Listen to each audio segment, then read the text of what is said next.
uh, compensation takes place for that loss. They don't try to perform the function. If somebody goes blind, the ears don't try to perform the functions of the eye, but what it does, it heightens itself. So you hear better, you smell better. There's just an increase in the function of the other parts.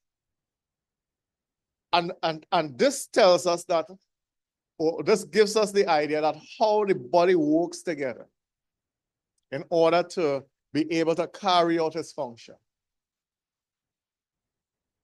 If we are not aware of this, then it is difficult to understand how we perform the functions in the church. Let me say this. A rabbit, you know, a rabbit usually runs. And a rabbit could run pretty fast. But have you ever seen a rabbit try to fly? It can't. And if it tries to fly, you know what happens? It puts itself in danger. And in putting itself in danger, it could easily lose the function, its natural function. A rabbit goes up a tree and tries to jump. He could lose his legs. You see? And if it loses legs, then the running part of it, which is naturally good at, starts to diminish. He could lose his natural function. And we got to understand how the whole thing works. You see, in the church, when we have the preacher who is supposed to be preaching and doing what he's supposed to do as a preacher, when you put him to do carpentry and you put him to do this and you put him to do that, his natural function begin to diminish. Because he's no longer specialized, he is generalizing. And this is what we get. And when he brings a half-picked duck, we ask, well, what's going on with you? It is because he is engaged in so much other things and activities that he begins to lose his natural function. And we got to understand how the gifts work. Now, it doesn't mean that you have one gift. Some people have more than one gift.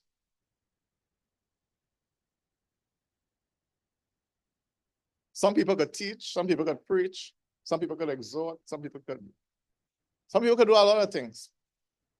Or they have a few gifts that they could do. But we got to keep in mind that we must understand our gifts. And if, from last week, if we don't know what our gifts are, we got to find out. And one of the ways in finding out what our gifts is to be involved in participation. We got to participate in things to understand what we are naturally good at. There are some people good at talking, and they will talk your ears out. That's a gift. And you will believe it is a gift. And people who usually talk make good speakers. They make good orators. That's the function. And you got to develop your function and develop your gift to the benefit of the kingdom so that people will benefit from it. Don't think that your gift, and in fact, let me go this way. The gift that you have belongs to you. And we should not be envying other people's gifts. Now, some gifts are small, and sometimes the gift is so small that sometimes it seems to be insignificant, and sometimes it is not even recognizable at times. But some people could sweep. I've seen that. There are some people can sweep, and as simple as the task might be, there are some people, when they clean a place, partner, you want to be there. You see? And we should not pull down any gifts. are significant. We might think it is significant. My small toe has a little nail on it. Toenail. And I wonder what is the purpose of that. But it has significance. Right? If you even say, well, not me, but some people put Q-tex on there, make it look pretty. It serves a function. But the thing about it is that gifts are important. Gifts, you must recognize your gifts and how you could work your gift to the benefit of the kingdom. You may think it's significant. But all the gifts that we see is the big ones. We see the teachers, we see the preachers, we see all the visible and easy gifts. And everybody wants to be a preacher. But everybody can't be a preacher. I have no problem if you say you don't want to come to the pulpit. It might be your calling. I have no problem if you say that, look, you are not hospitable. But you're not hospitable totally, but you are not gifted with the gift of hospitality. And that is all right. Because if I go by you, I could be most miserable. I don't want to come back. Because this is not you. You are not gifted in that area. And that's all right. If you're a person you don't like to talk, that's all right too. This is not your gift. And don't try to say things because you'll say things that you're not supposed to be saying. And you'll be out of time many times. Sometimes. We got to understand the gifts. We got to understand how the gifts apply and how we need to use our gifts. Each one of us here in this room has a gift, has a talent that is able to contribute to the development of the church in big ways and in small ways. But all of us has gifts. Let's get into some of the gifts.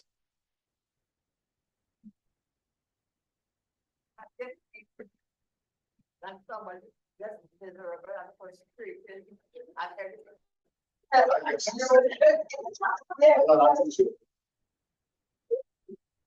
As an attitude. Oh, I'm going to help you to go fish out. No, that's not it is. That's not it. Last week I told you, let me just point out for the benefit because there are a lot of new faces today, that your gift may not be your work, but your work can be your gift. You see, I'm gifted as a preacher, but I don't work as a preacher. I work as a professional.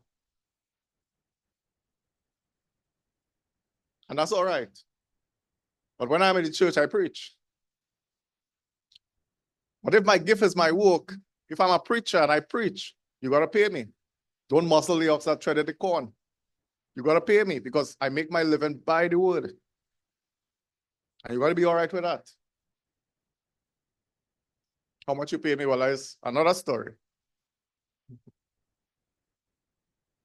But your gift can be your work. But your work don't have to be your gift. Right? And we got to understand that. And in verse number, where are we? Verse number 6.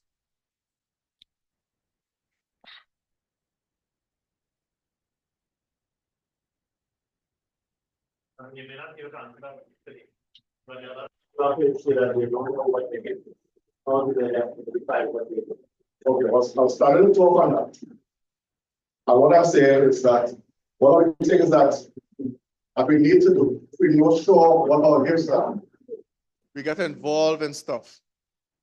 Get involved in activities and see what is naturally good at you. Another way to identify your gifts is when people point it out to you. Hey, you know, you're really good at this. You are really good at that. This is another way to point out your gift. So for you to understand what your gifts is. And then there are times when you don't know and nobody knows what your gifts are. But you're here for a purpose. So you have to have some form of gift. It's just a matter of finding it. Because we are here coming to you. We are here for a purpose. God didn't drop you from the sky and just, you are here for a purpose. And sometimes the purpose we have to discover. I remember Jesus was healing a man at the well.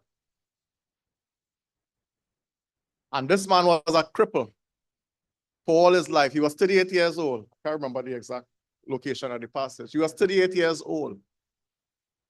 And God told him, Jesus told him, for this reason was he born.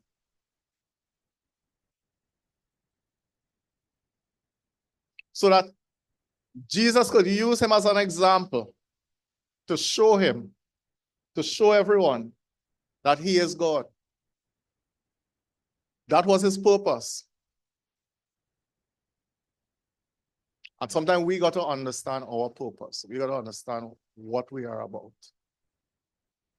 Sometimes we think we can't do, but there are many things that we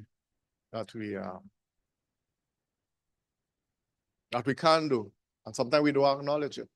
And that is another problem in itself. Sometimes we don't acknowledge it because we think that we could be better off. But sometimes your gift is simple. Sometimes it's well, we'll talk a little on it. Sometimes your gift is just to talk with people and encourage people. That's a gift. As simple as it might be, that's a gift. Because some people, when they don't talk to you, you're on top of the world. It's a gift. Yes, sis. You had your hand up? You know, I was just wondering, to me, one way of doing work is one thing is wrong. You have the wrong to do something. And it takes me, then you can't be excited with your answer. Whatever that thing is, you guys want me to what is it?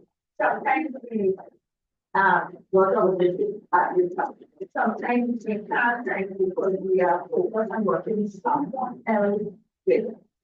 And oh, I wish I could do, I wish I could set up that I could say it to be like, and usually whatever you do are doing is not insignificant. It's given no idea what you will do to it. So sometimes there is focus on what other people get are, or what you will like to be, what they are doing. What is being said, or what is not, what is even your answer. Me, I have noticing interior decoration.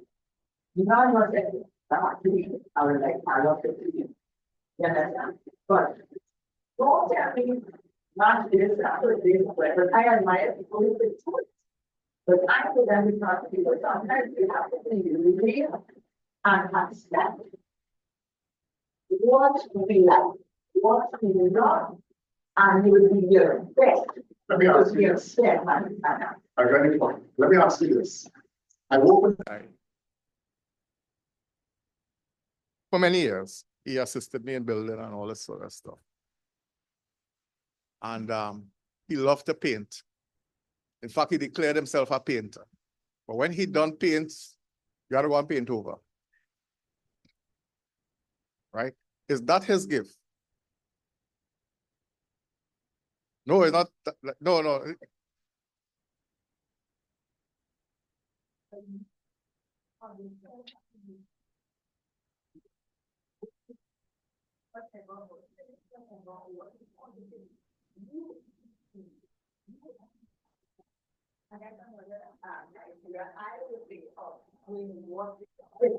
And when people tell you, you know, good job, all of these things, Yes, but I understand what you're saying. When have some people, the point I make there, the point I was making there, we'll get into, is that some people, they love doing a particular task, but the task is not for them. And the question I'm asking, is that the gift? You love it. You love what you do, but you don't do it well, but you love it. Is that a gift? There are some things I have concluded on, right? But me along again to go. But there are some things I have concluded on.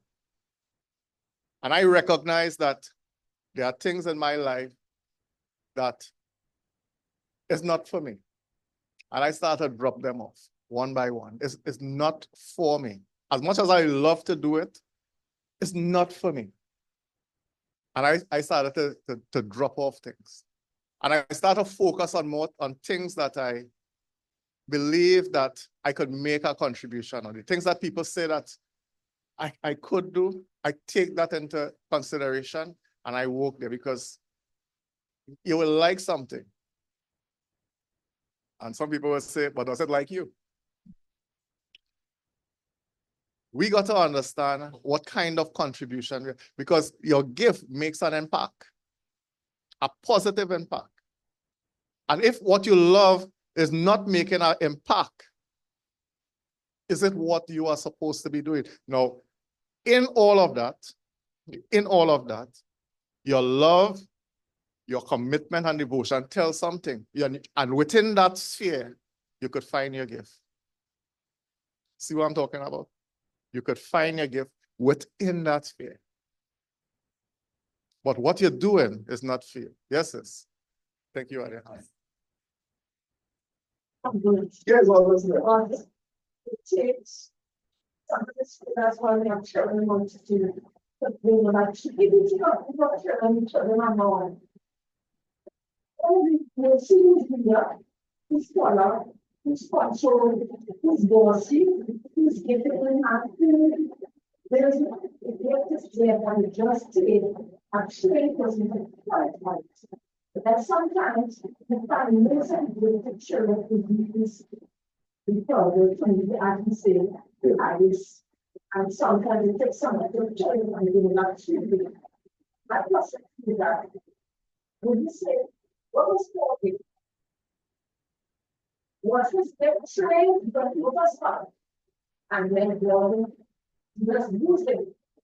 And he was here to do his work. What was for you? One of the things I see in Paul is that Paul was a good orator. Paul was a good writer. These are the things that God pushed it, and he could have talked, and not only just talk. Right. And these are the qualities that Paul displayed that he was chosen to do. Right? Because God had gifted him the ability not only just to speak, but to be influential and to be able to write. He was trained, right? His gift was developed, and that's a point I comment to just now. Development of gifts. Yes. Okay. So I'm going to teach us. But when I was going to school, I wanted to get like, and I said, oh, Lord, you know, I was teaching the go and talk. But the questions I do ask, the benefits, you will not say anything that's not for it. What I want to say, yes, you will probably have this, and we not say anything. So, something that takes some of the our teacher, but to see your true potential. I'm going to check it. That's right. I quite agree with you. Two things. Sometimes you carry the mark. What we say? We carry the mark. That person, the way how he carries himself, he is going to be a preacher. That person that is doing this electrical, that is going to be a good electrician. He has all the trait that is necessary to become that. And we can see the traits in people. Moses, right? Moses in Exodus, in the book of Exodus, when God called him, morning everyone. Moses in Exodus. What happened to Moses? Moses said to God, when God sent him, Moses said to God, Lord, I can't speak. Huh? But Moses trained from since way back when. But Moses telling the Lord, Lord, I can't speak. And God says to Moses, take Aaron, and Aaron will be your mouthpiece. So he take Aaron and he gone to meet Pharaoh. I just sum it up. He take Aaron and he go on to meet Pharaoh. And guess what? Throughout the whole exercise, Moses talked the whole way. You understand? Aaron didn't get a chance. This is his gift, but he didn't accept that this is what he was built for. This is what his purpose was. You see? And we got to understand that our purpose, sometimes we don't accept it, but it's there. And that's what we're doing. You understand? Probably was afraid, I don't know. But I'll come back to you. Let me just give. Our strengths, we know our purpose, but sometimes we see our purpose, sometimes we see it as a blessing, sometimes we see it as a curse. And when you see your purpose as a curse, you will never develop it. And I'll give you an example. When I was growing up, I was always quiet, I didn't talk like this, right? But when I found out that my blessing is to be able to talk to people, I was like, right? When I was home, I had to speak quiet, I used to be in a corner, reading a book. I never knew in myself that I would have a lot of stuff. Right? I didn't want to talk to people. But then you come now when you sit with people and you talk to them, you recognize they have to hear what they have to say. And then I say, you know, people are this. Right? But I actually because I first because I didn't want to talk to nobody. I didn't want to tell nobody about this and I didn't want to hear nobody. That's how I see myself when I was growing up. But I see it as a curse at that point in time because I thought communicating with people was always the ordinary because I was always a person to be by myself. Even though I had sisters and brothers, I still used to be by myself. And I see it as a curse. So sometimes you see it, but sometimes when you see it as a curse, you don't spend time to recognize it and develop it. Look like Jonah. You understand something or run from it? You see something go very well. That is a couple of things. But you run from it and you see that the person, once you see your purpose as a place, because you never develop it. And that's why sometimes you have to have an open mind in doing certain things. Right? You have to try certain things, you have to expose children to different environments. Right? And expose yourself to different environment. And you will see where you fit in well. And then number two is sometimes we have to prepare ourselves for what awaits to us. Right? And sometimes that is purpose we have to find out purpose, we have to prepare ourselves. Are we fighting to find our purpose or are we preparing ourselves for what awaits to us? And sometimes that's the question we have to ask because let's just say God wants to work through somebody to be a counselor. Right? But yet still you find yourself talking to everybody business or nobody business. You cannot be a counselor because here what the first thing in counseling is confidentiality. So you have to be able to prepare yourself as a Christian for God to work through you to find the real purpose. Many people walk to this life and never find the purpose because they never have confidence themselves enough for God to give you the work through them. That's just one thing. Let's talk about people. Just every time I come to this group, begin the story of our Russia. In the United States, a child that comes in this room and everything you do is our Russia. I'm going to go on the environment. That's like what I see meaning always meaning. And it's always talking. So I'm going to take a big part of stopping. I'm not going to Well, I agree with Dr. Point here. But I want to also share on this that yes, we are a product of our environment, but it doesn't negate or take away from the fact that our gift is there, right? What the environment does is help expose it, right? And it builds it.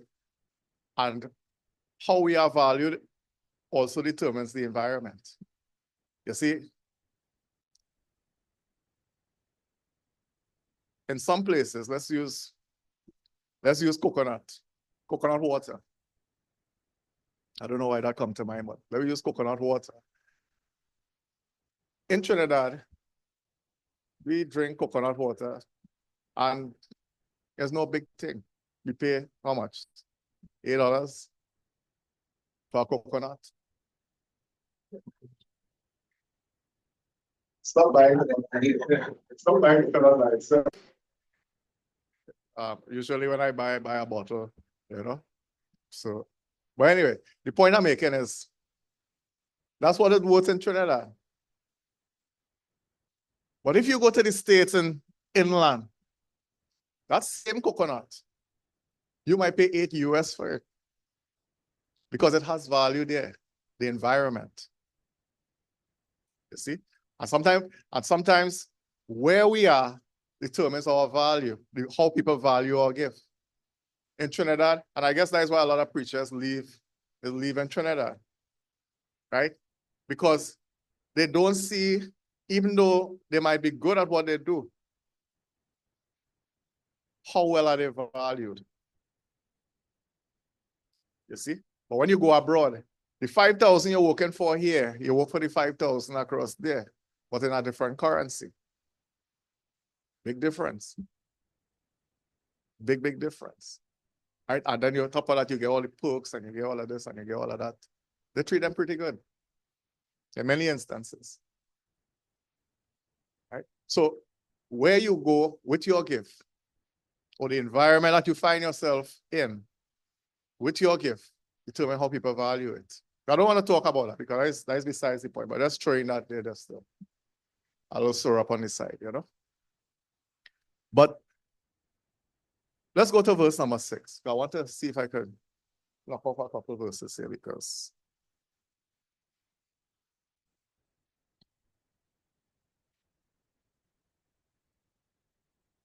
in verse number 6,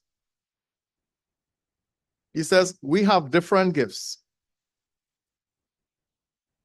Romans chapter 12 and verse number 6.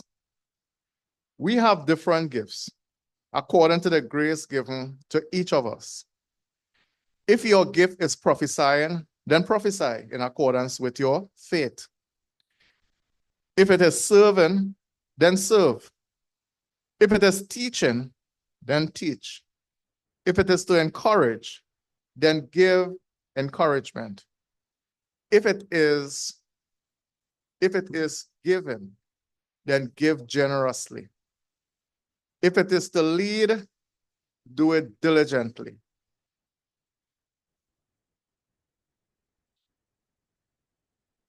If it is to show mercy, do it cheerfully. Right? And he talks about a number of gifts here. One of them being prophecy.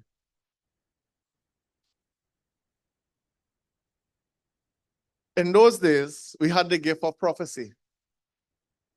Because in the writing, or not in the writing, in the development of this church, this congregation, what happened is people were orally taught, mouth-to-mouth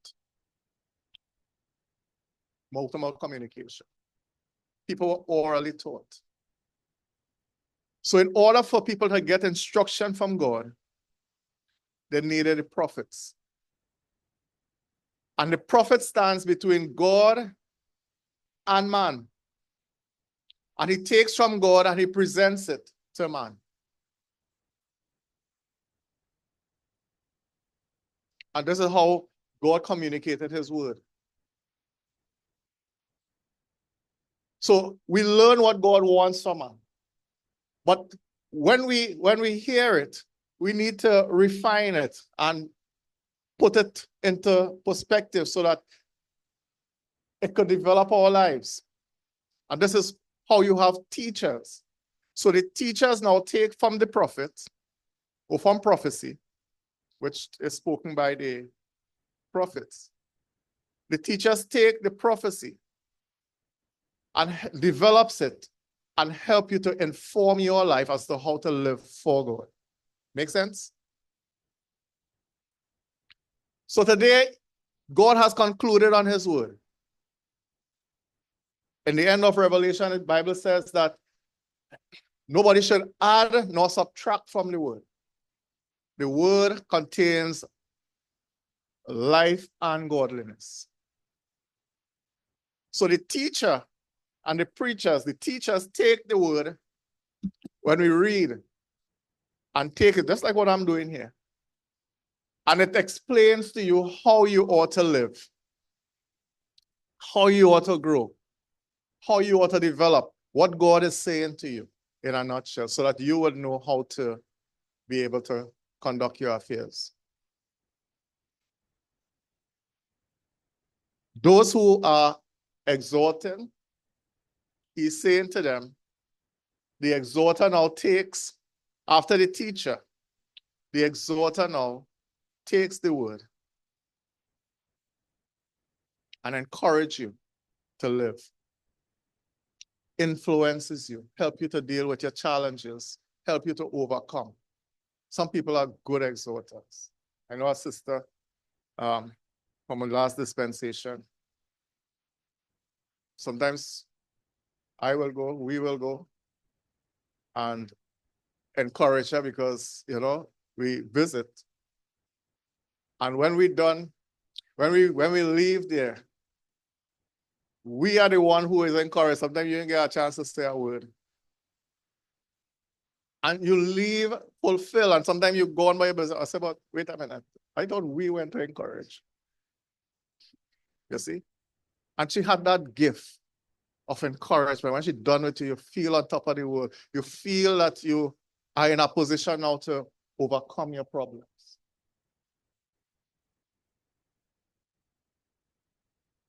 And this is some people's gift. Some people have the gift of sympathy, as stated here.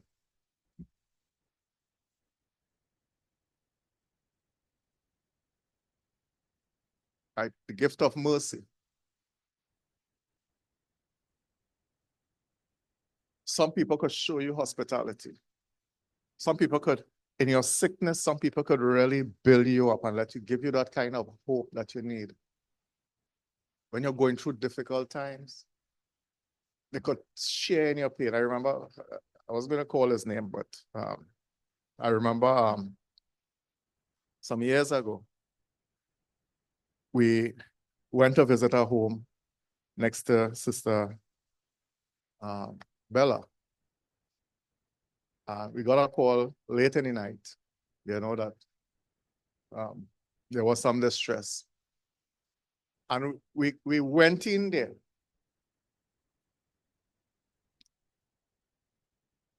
That's the leadership. We went in there and when I was the last to reach. And when I was invited in, you could see the heaviness on the family. And I saw Brother Cohen sit down on the floor, flat on the floor. And he's comforting the family. And I'm like, wow. And he's connecting with them, and they are connected with him. And I'm saying, you know, how did he do that? I can't do that. That's not me, period. And I'm saying that, you know, he was able to reach the family in a way and connect with them and give them that measure of hope. I don't know if he remembers. Right? And that is the gift of mercy, the gift of sympathy. When you could sit and connect with a person and be part of the problem and their problem in you and you and them problem, and you could connect in that way. So you bring yourself down to that level where you could connect. Not everybody could do that. And this is the gift of mercy. I'm coming to you. One more. The gift of service. When you talk about the gift,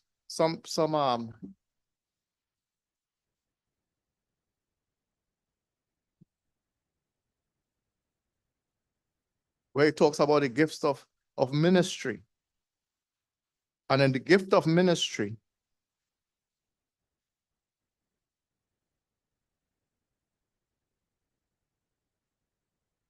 Verse 7. And the gift of ministry is about being benevolent. Being able to provide for the brethren. Paul was teaching these Romans how to use their gift. And he's letting them know that your gift is not to be wasted. When Brother Cohen went there and he sat there, I mean, he was the star in the whole business. When I say star, I mean, he was the point man. And we just had to sit there and just give him that support. Because he doing his thing. You understand what I'm saying? And then there are some situations he might have to render support. Somebody might be the point man or the point person. Right? And once we understand how the gift works and how we need to work the gift, we should be all right if somebody take the lead using their gift. It should be all right. This is why I don't believe anybody should be gracing this pulpit. I don't believe that.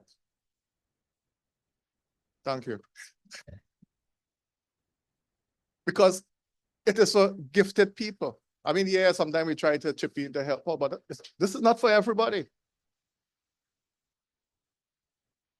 Because it is a place where we inform people's lives and we guide people's lives. Not everybody could do that. And if we are not careful,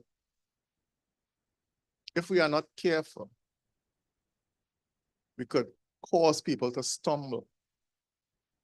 And that's even worse. I'm not saying that you can't develop.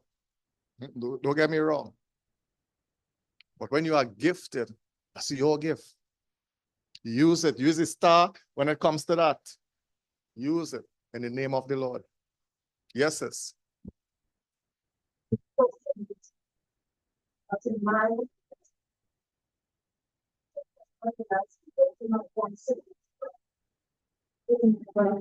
Once you shares, this is not here. It's actually there. I have to get this and this. That's it. And let's see something that I think you are looking at it once. It's like here and that, running the fall. And it's and the works to be there, and the other is beyond. Yeah, I don't think I want to want to. But it's a gift. You see? And some of us do some things that I can't do. Where is she? She on the next side? Sister Anne. When it comes to decorating and putting things together, I could just walk, but if she want hammer and she hammer, that's all I could do for her. Assist. You understand? But when she does her thing, she does it well. This is her. Right? When it come to pursuing things, look, my sister right here. And I could tell you all of you what your gifts are. When it comes to prayer, look, Madam Prayer Warrior right here. It have people with some kind of gifts that and you got to know the people around you. Because situation calls for certain things. And you got to know who to call. When, most of you all, when you're all in trouble, call Sister Lisa. When you can't figure out this and you can't figure out, you call her.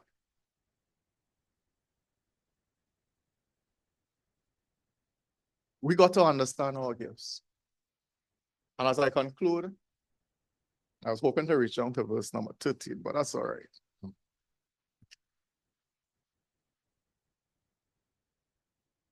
when you go to verse number 9 to verse number 13, then you start to understand now there's a compassion that is needed in order to support that gift.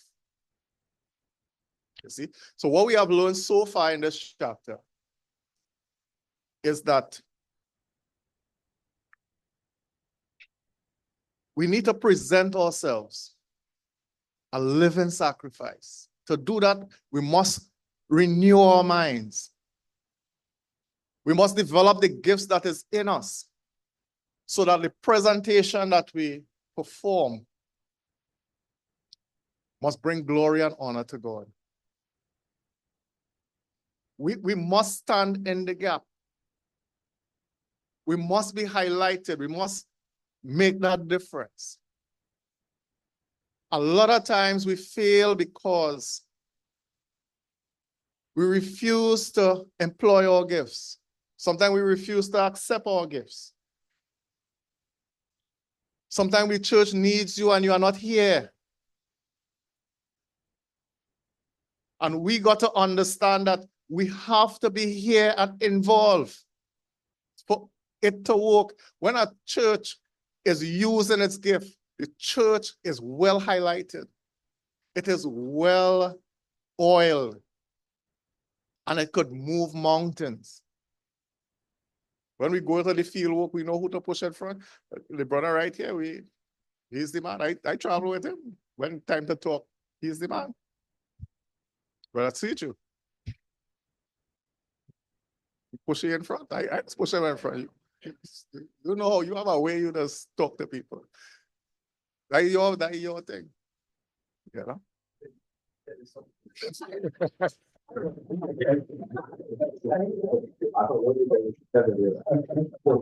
I am not a teacher, neither a teacher.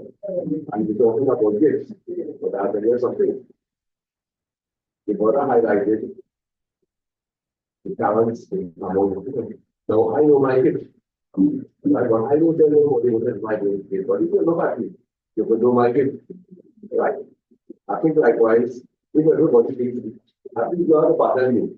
You are the work of it and only exercising. Now, only for the question of future admission, I will let something. Why would the brother say he wouldn't really say anything for any and anybody here the following? Okay? Nothing is wrong with that. He's perfectly right. I agree with him. 100% and more. But bear one thing in mind. This falls within me. Assuming once something was really coming. And go to general. And on top of the bargain,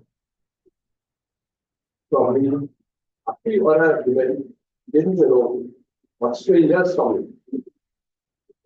And everybody's saying, and the pressure will come in the mind of everyone. What kind of congregation? And everyone, and a few men are there just looking at one another.